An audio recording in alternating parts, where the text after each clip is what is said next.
Good morning. I'm pleased to be joined, as always, with Vice Chair Ted Lieu and Democratic National Security Task Force co-chairs, Representatives Jason Crow, Maggie Goodlander, and Derek Tran. Nearly a year after Donald Trump and Republicans came into power, America is less safe and more expensive. While working families across the country struggle to put food on the table and afford health care, Trump is more concerned with inflaming tensions both home and abroad. The question that Americans continue to ask is, how does intervening in foreign countries, threatening military action on NATO allies, or lying about the shooting of an American citizen in Minnesota do anything to bring down costs? It's clear that Donald Trump is unserious about strengthening our economy or making life more affordable for the American people. Meanwhile, Democrats are laser focused on delivering real results for hardworking families here in the United States, and we aren't letting being in the minority stop us. Under Leader Jeffries' leadership, House Democrats have been able to use the few tools that we have at our disposal to take meaningful legislative action. In 2025, Democrats successfully moved 3 discharge petitions forward, restoring federal collective bargaining rights, releasing the Epstein files, and extending the Affordable Care Act tax credits. Let's just stop for a minute and recognize the significance of what that meant for millions of families. But while we continue to get questions about compromises and coming off of our 3 years that we asked for, Democratic leadership and Leader Jeffries decided that we would push this proposal for a 3-year clean extension, and we passed it with strong bipartisan support. People said it couldn't be done, but after months of sounding that alarm, we delivered bipartisan solutions to the House to keep insurance affordable. This won't be the last time that Democrats will work to break through the partisan divide to deliver for our constituents. Now it's up to Leader Thune to join Democrats in sending this legislation to the president's desk so millions of Americans can afford health care in 2026. Next up, Vice Chair Ted Lieu. Thank you, Chairman Aguilar. My prayers go out to Renee Good and to her family and friends. She was a U.S. citizen, a Christian, and a mother of 3. This tragedy was completely preventable. And I asked the federal government to cooperate with local and state officials who are doing investigations. We need to have fair and transparent investigations. And when federal officials do not cooperate with state and local officials in the investigation, it leads American people to think, what are you hiding? Are you covering something up? So for full transparency, we need everyone to cooperate to get to the bottom of what happened. And I also asked ICE leaders and the administration to tone down the rhetoric. ICE Commander Greg Bovino last night made a post that essentially called protesters, quote, cannon fodder. He needs to delete that post, or he needs to resign. The American people are not cannon fodder. We have the absolute First Amendment right to witness what ICE is doing publicly, to film what ICE is doing publicly, to photograph what ICE is doing publicly. We are protected by the Constitution, and if Greg Bovino and the administration doesn't turn on the rhetoric, it's going to cause more people to get killed. Now I'd like to talk about Venezuela. Donald Trump posted that he is the acting president of Venezuela. Now I want to tell you what a great job the acting president of Venezuela is doing, because the U.S. Embassy this weekend literally sent out a warning notice asking all Americans to evacuate immediately, because the United States government cannot keep Americans safe in Venezuela. There are roving militias going around trying to find U.S. citizens. And the reason the acting president of Venezuela, Donald Trump, sucks at running Venezuela is because he sucks at running the United States of America. Healthcare costs are skyrocketing, food prices are increasing, and we have energy prices like electricity surging in many places. We asked Donald Trump to be the president of America, not the president of Venezuela. I'm honored today that we are joined by amazing veterans. I happen to be a veteran myself. We've got Derek Tran, Maggie Goodlander, and Jason Crow. I'm honored to introduce Jason Crow, who prior to Congress already served America in so many ways as a combat veteran, earning many recognitions, including the Bronze Star, and is a great representative from Colorado. Jason? Thank you, Ted. As a 3-time combat veteran, I get pretty damn hot when a 5-time draft dodger like Donald Trump pounds his chest and bangs the war drums in Washington talking about sending boots in the ground. We're not even a year into this administration, and President Trump has bombed 7 countries. He doesn't seem to see a problem that doesn't think he can bomb his way out of. I learned years ago that when elites like Donald Trump bang the war drums and pound their chests in Washington, D.C., and talk about sending troops into the ground or into combat, he's not talking about his kids. He's not talking about all of his minions' kids. He's talking about kids like me and the people that I grew up in working class areas, rural places around the country that have to pick up rifles, jump into tanks or helicopters and do the thing and do the tough work. Well, America is over it. America is over the $3 trillion we've spent, the quagmires of failed nation building, the sending of our sons and daughters and brothers and sisters to enrich oil executives. America is over endless adventurism using our military because they want their infrastructure rebuilt. They want quality, affordable health care. They want to be able to afford groceries. They want to be able to afford a home. They want to be able to send their kids to school. Those are the things that we are relentlessly focused on as a Democratic caucus. Now, don't get me wrong. There is a time for strength. There is a time for standing by our allies. And there are certainly times where our military has to go to keep us safe. But what have we accomplished in Venezuela? The Maduro regime remains intact. Sitting here today, 2 weeks after this mission, the Venezuelan people are under more oppression than they were before because of the crackdowns. Americans are at greater risk. The cartels are running rampant and free with no crackdown whatsoever. And the drugs that actually are killing our children, fentanyl and meth, don't even come from Venezuela. They come from other countries. So I want to know how many billions of dollars this administration has spent to remove somebody that Donald Trump simply does not like and put in another dictator that he thinks will do his bidding. I want to know, and the American taxpayers deserve to know, how much time and money has been spent on their behalf. America is over it. We're going to push for war powers reform. We're going to reassert our constitutional authority because it is not just our right, it is our duty to stand in the breach and take the votes and tell any president, Republican or Democrat, that you can't continue to send our men and women around the world into harm's way without a debate and vote in this body. So with that, it is my pleasure to introduce one of our most stellar members, a Navy veteran, close personal friend, a servant leadership from the state of New Hampshire, Maggie Goodlander.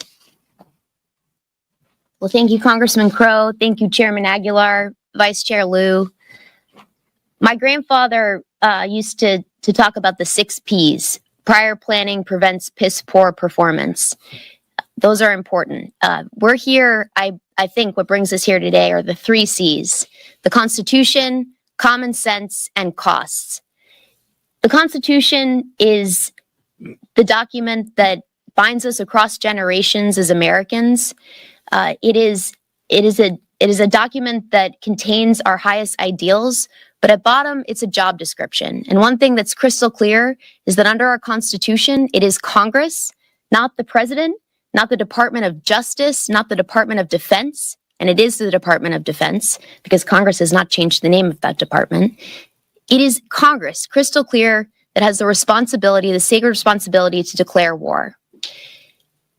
We have a bipartisan war powers resolution, and we saw 5 Republicans join together with Democrats in the Senate to speak with one voice and to say that if the president wants to go to war in Venezuela, he's got to come to the Congress first and get authorization. It is a simple statement rooted in our Constitution, and there's a lot of common sense in this because the costs of war in trillions of dollars that we've spent in our lifetimes alone, in the tens of thousands of lives that have been forever changed, the thousands of lives lost, These are the most consequential decisions that a government can make. And common sense is not something that the president has supplied to the American people. And nothing undermines public trust more than an inability to answer the basic question, why would we go to war in Venezuela? What is this going to accomplish for the American people? Well, look, we know that replacing one thug with another is not a good reason to go to war. There's no common sense in that. And the president has got to answer questions. And as members of the Armed Services Committee, we will be relentless in seeking answers to the basic questions that the American people deserve. At the end of the day, the costs that we are asking the American people to bear in the middle of the most acute affordability crisis in generations is something that every person who's taken an oath to our Constitution has got to account for. I was talking to a veteran in my hometown just a few days ago. You know, budgets are a statement of principles, and families across this country are feeling the squeeze and the pain of an affordability crisis like never before. People who have put their lives on the line and served our country are having to make some of the most painful choices you could ever imagine a person having to make. The choice of whether to pay rent or to keep a car, the choice of which medical appointments this amazing veteran who served our country is going to be able to actually afford in the year ahead. This is just not right. It is dead wrong. And we are here to speak with one voice to say to our Republican colleagues, we urge you to join us. To the Speaker, he should bring our bipartisan war powers resolution to a vote as soon as possible, because every member of this body should have to take a vote on this most consequential decision, life or death decisions that forever changed the course of our history. So I'm grateful to be standing alongside you today, and I'm proud to turn it over to my friend and colleague, and who I'm delighted to be leading this task force alongside, together with Congressman Crow, Congressman Derek Tran. Thank you. Good morning. I want to thank Chair Aguilar and Vice Chair Liu for gathering us for this important discussion that we're having. I'm Representative Derek Tran. I'm an Army veteran, and I am a proud co-chair of the House Democratic National Security Task Force. Most importantly, though, I represent the people of Orange and LA counties in California's 45th District. In the 10 days since President Trump took unilateral military action in Venezuela without consulting Congress, we have been left with more questions than answers. What does this mean for our troops at home and abroad? Can we maintain the international alliances that help keep our service members safe? Is the Trump administration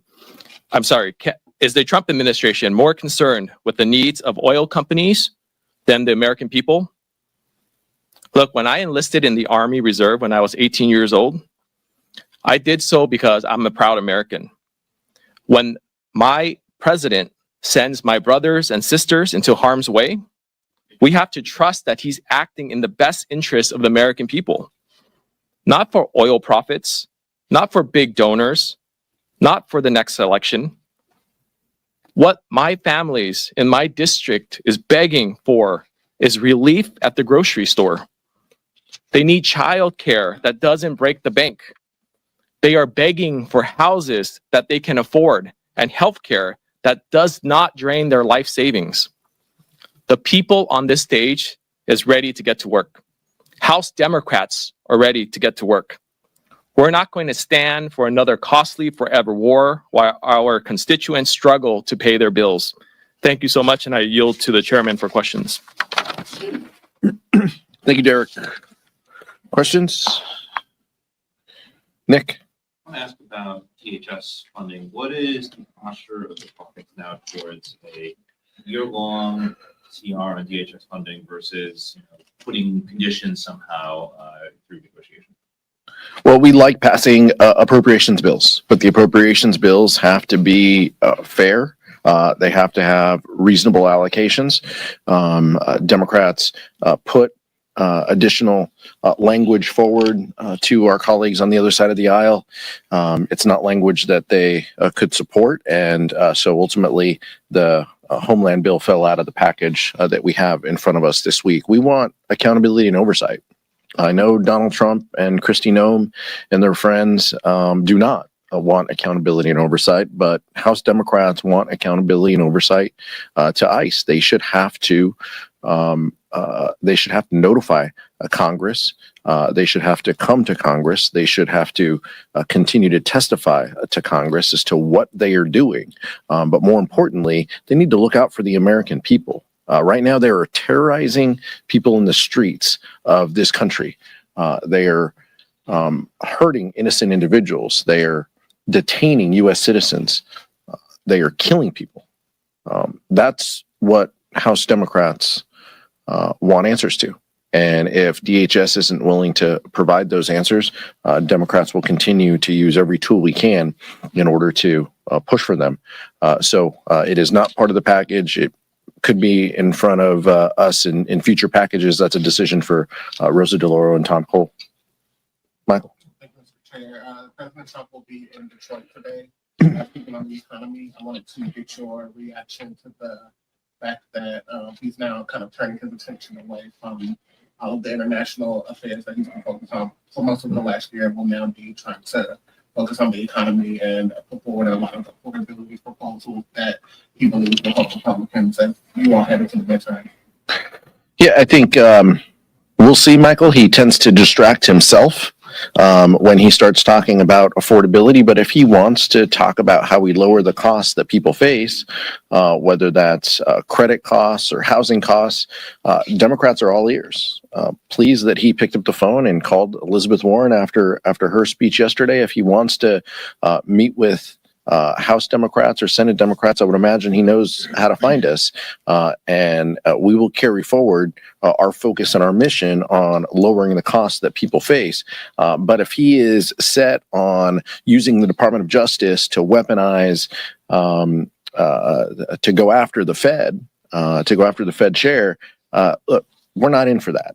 And so the problem is he continues to distract himself, and we'll see what this speech is about. It is likely a speech about affordability, and then who knows what he says or posts once he gets back on Air Force One. That uncertainty is what's wrong for the American people. That uncertainty means we aren't talking about affordability. We aren't talking about real solutions, and that's the concern that House Democrats have. Sure. Vice Chair.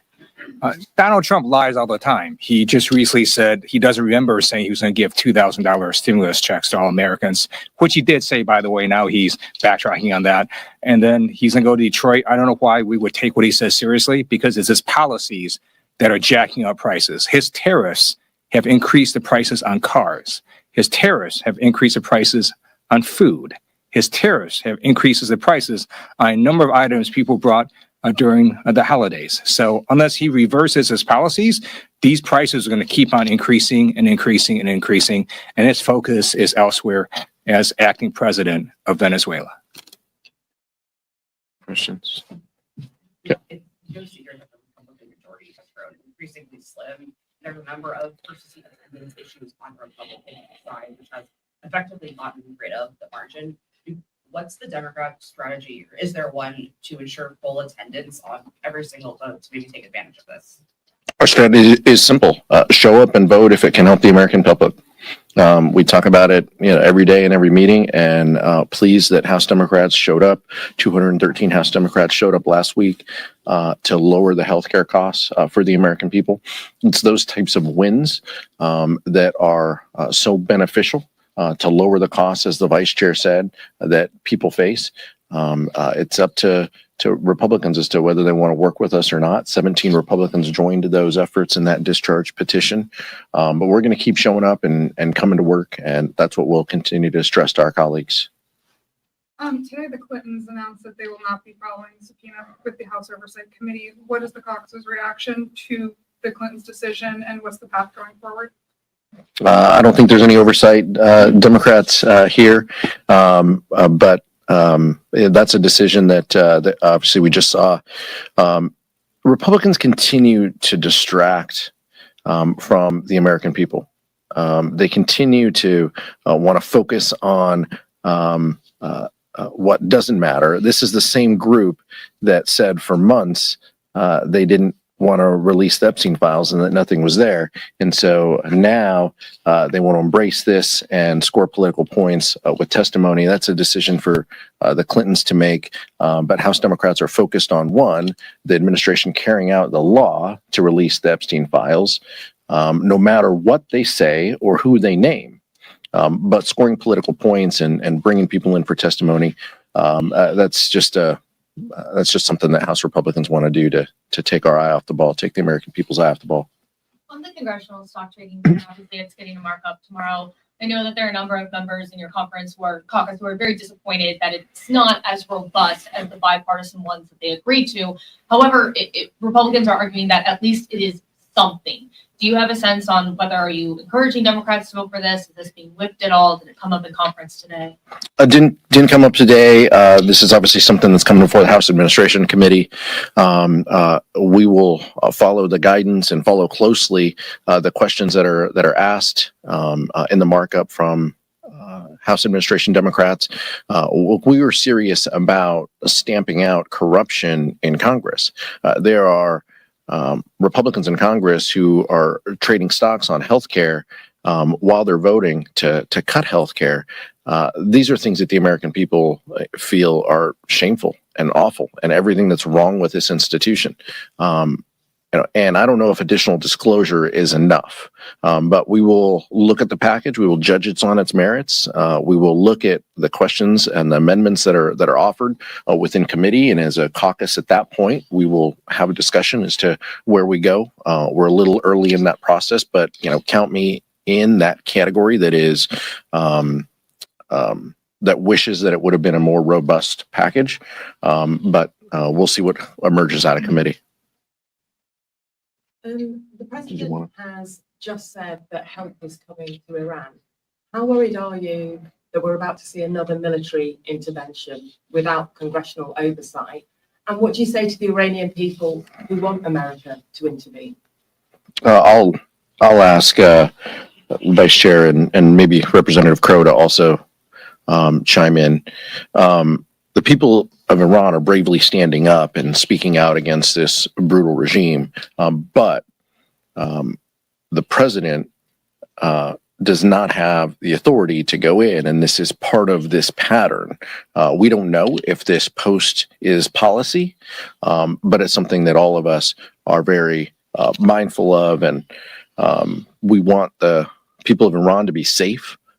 We don't want people exercising their opinions to die in the streets, but the president needs to consult with Congress on actions that involve the United States military.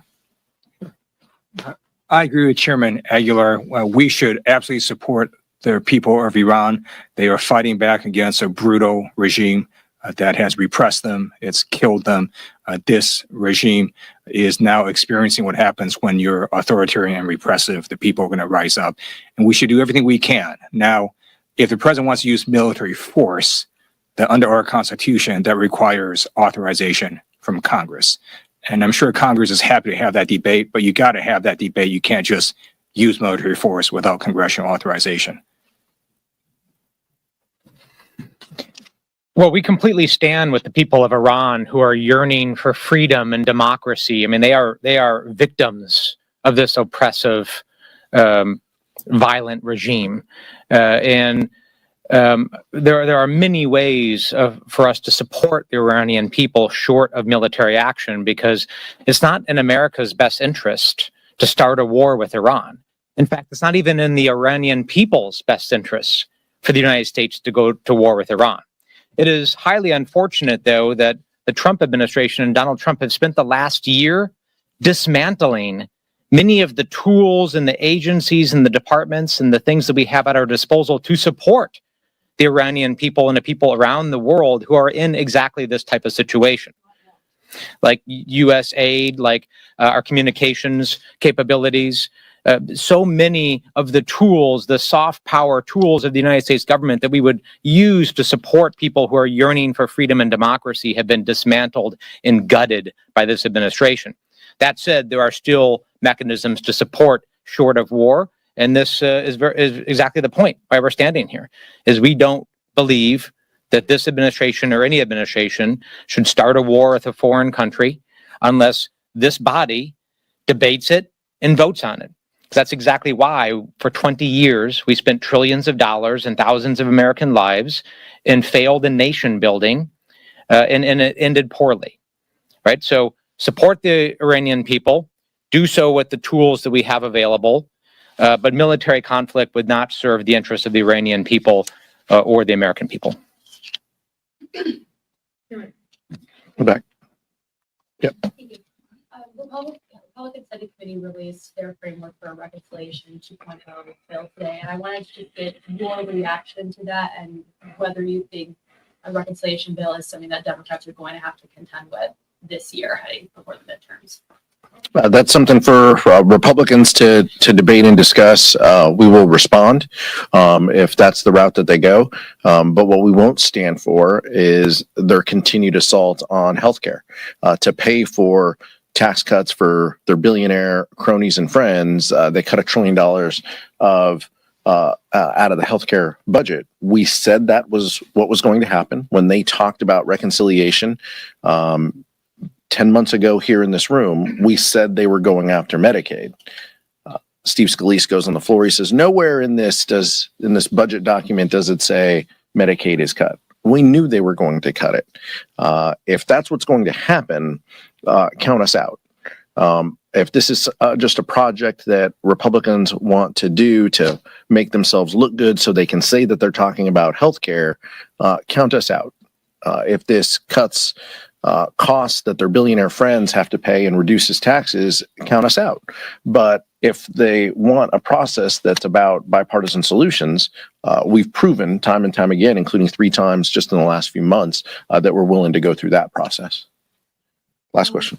I'm going to go back to the issue of where the ICE agents are concerned. A number of municipalities within your districts simply don't honor ICE 48-hour ICE detainers, and ICE simply says that a lot of the chaos that's happening in the streets happened because these number of these individuals who they are going after are being simply released, and they are convicted criminals with violent convictions. And if they were simply held, they could pick them up and deport them, and then the issues that are happening in the streets would be happening. Would you agree that these detainers should be honored within the municipalities within your districts? Did Renee Good have a warrant? Was she an undocumented? It's my opportunity now. You asked your question. Some of the individuals that are being scooped up do not have detainers. They are not undocumented individuals. House Democrats firmly believe that violent criminals should not be on our streets. And if there are undocumented individuals who are violent criminals, they should be deported. That is our position. Now, if you're asking if we support local law enforcement being part of this Gestapo of rounding up individuals, our answer is no. Our answer is local officials should be responsible to protect their local communities. That's what local law enforcement does. I was a local mayor. Many of our colleagues come from local government. That is the responsibility of local government, is to keep people safe.